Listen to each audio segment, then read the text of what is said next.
ఎప్పుడెప్పుడా అని ఎదురు చూస్తున్న ఉలవపాడు మామిడి మార్కెట్లోకి వచ్చింది. నోరూరించే మధురమైన ఫలం ఈ నెల మొదటి వారం నుంచి అమ్మకాలు ప్రారంభమయ్యాయి. రైతుల తోట వద్దకు వ్యాపారులు వచ్చి కొనుగోలు చేస్తున్నారు. అసలు ఉలవపాడు మామిడిలో ఉన్న ప్రత్యేకత ఏంటి? పంట దిగుబడులు ఎలా ఉన్నాయి?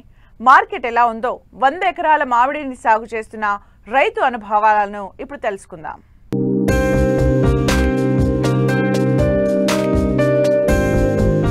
ఉలవపాడు మామిడి అంటేనే ప్రపంచవ్యాప్తంగా పేరుంది. ఇక్కడ పండిన బంగినపల్లి రకం విదేశాలకు కూడా ఎగుమతి అవుతోంది.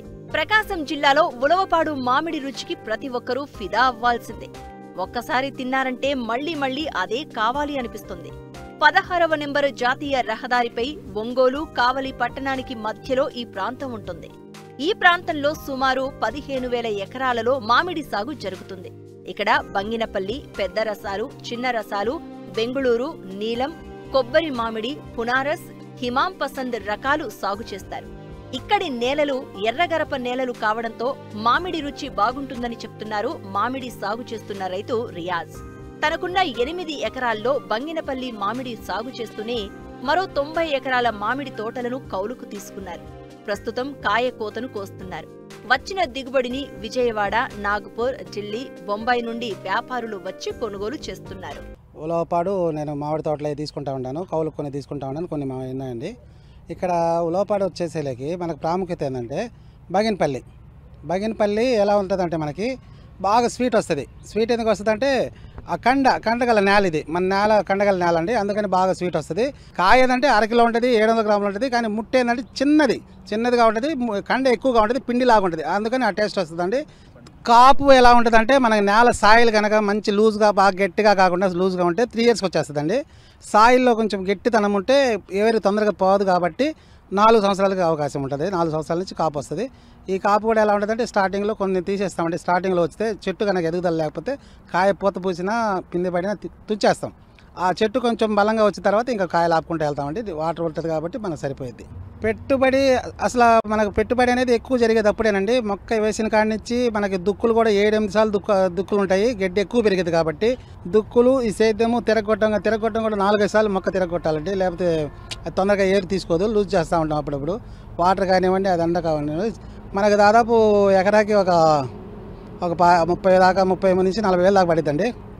ఒక 10 ఎకరాలు సాగుకోవాలి 4 లక్షలు ఖర్చు అయిపోద్ది. ఫస్ట్ క్రాప్ పెద్దగా రాదండి, ఎందుకంటే స్టార్టింగ్లో ఎక్కువ వదిలేస్తుంది మొక్క. మనం కూడా తుంచేస్తాం, ఎక్కువ పడినా కానీ మొక్క మనకు దెబ్బతింటుందని మనం వదిలేస్తాము. ఆ స్టార్టింగ్లో ఎట్లా చేస్తుందంటే ఇప్పుడు ఒక ఎకరా ఉందనుకోండి, ఒక 200 కాయలు, 400 కాయలు, ఒక 10 ఎకరాలు ఉంటే 4,000 కాయలు, 3,000 కాయలు అంతే స్టార్టింగ్. తర్వాత సెకండ్ ఇయర్ నుంచి 1 by 1 అట్లా పెంచుకుంటూ వెళ్ళిపోద్ది. మొక్క కూడా పెరుగుతూ ఉంటుంది, దానివల్ల కాపు కూడా ఎక్కువతూ ఉంటుంది కాబట్టి మనకి ఆదాయం ఎక్కువ వస్తుంది. మనకు దాదాపు మొక్క 10 సంవత్సరాలకు వచ్చేలకి 40,000 దాకా వెళ్ళిపోతుంది ఎకరా.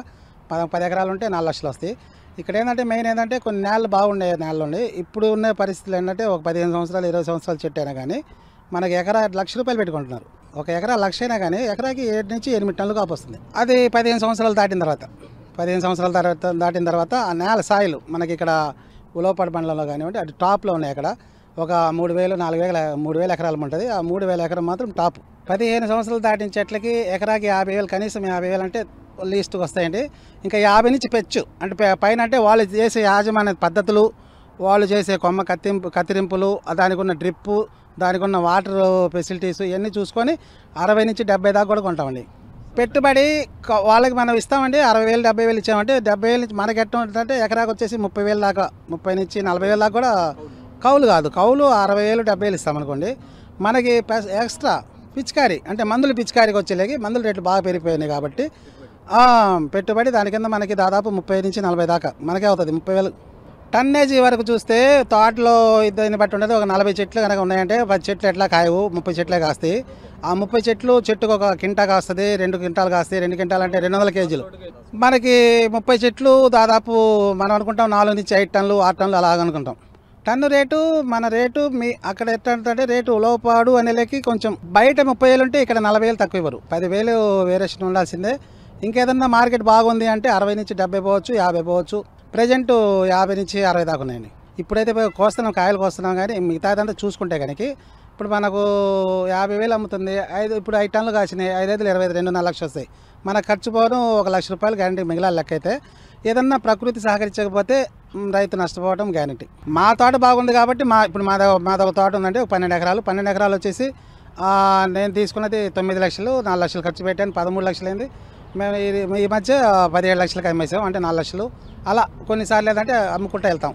మాకు తరచుగా ఎదురే ఇబ్బందులు ఏంటంటే వర్షాలు తక్కువ పట్టడం ఒక్కోసారి, వర్షాలు ఎక్కువ పట్టడం ఒక్కోసారి, ఈ రెండిట్లో చాలా తేడా వస్తుంది. మనకి ఎక్కువ ఎదురు ఏదంటే ఈ మధ్య జరుగుతుంది ఏంటంటే త్రిప్స్ అంటే తామర పురుగు. అయితే సన్నగా ఉంటుంది, చాలా సన్నగా ఉంటుంది, కొన్ని వేలు లక్షల్లో ఉంటుంది ఒక పూతకు వచ్చేసి. దాని మట్టుకు అంటే దాన్ని చంపే మందు ఇప్పటికి ఎవరు తయారు చేయలేదండి. అసలు దాని మందు కనుక తయారు చేస్తే ఇంకా ఫీల్డ్ కాపు బాగా వస్తుంది. అది పడినప్పుడు తోటలకు చాలా వరకు ఖాళీ అయిపోయినాయి, మొత్తం చాలామంది వదిలేసుకుని కూడా వచ్చేసారు. దాన్ని పిచికారీ చేసిన అది పోదు. నివారణ కోసం ఏమీ లేదండి, యాజమాన్య పద్ధతులుగా మనం ఏం చేస్తే ఏంటంటే కొంచెం వెంటిలేషన్ బాగా రావడానికి పైన కొమ్మలు కొట్టేసి లోపలంతా కత్తిరింపులు చేసుకొని కింద కూడా ఎక్కువ అంటే పాస్పేట్, యూరియా కొద్ది శాతం తగ్గిస్తామండి. యూరియా లేదంటే తీపితనం ఉంటుంది కాబట్టి ఆ తీపితనానికి ఎక్కువ వస్తుంది అది. అందుకని యూరియా తగ్గిస్తున్నాము, వెంటిలేషన్ కూడా బాగా చూస్తున్నాము. అయినా కానీ అది అంటే కంట్రోల్ అవ్వట్లేదు. అంటే దానికి మందు లేదు, సరైన మందు అది చనిపోయే మందు తయారు చేయలేదు. తయారు చేస్తే మంచిది. ఇక్కడి మామిడి తోటలకు ఎకరాకు దాదాపు 50 నుండి 70,000 కౌలు చెల్లిస్తారు. పెట్టుబడి మరో 10 నుండి 20,000 ఖర్చవుతుంది. ఎకరాకు సరాసరి 5 టన్నుల దిగుబడి వచ్చినా హోల్సేల్ గా టన్ను ధర 50 నుండి 60,000 చెల్లిస్తున్నారు వ్యాపారులు. అంటే 100 ఎకరాలపై దాదాపు 500 టన్నుల మామిడి దిగుబడి వచ్చినా 2,50,00,000 రూపాయలు ఆదాయం వస్తోంది రైతుకు. పెట్టుబడి ₹1,00,00,000 పోయినా 1,00,00,000 పైనే నికర ఆదాయం పొందుతున్నారు రైతు రియాజ్.